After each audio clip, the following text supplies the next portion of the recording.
8 people have been killed and 50 injured after 2 compartments of the Sindha-bound Kanchenjunga Express derailed following a collision with a goods train near New Jalpaiguri station in West Bengal this morning. Prime Minister Narendra Modi has expressed grief over the tragic train accident in West Bengal.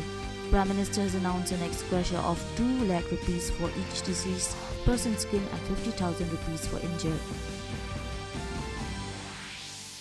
President Draupadi Murmu, Vice President Jagdeep Dhankar and Prime Minister Narendra Modi have wished the people of India on the auspicious occasion of Eid.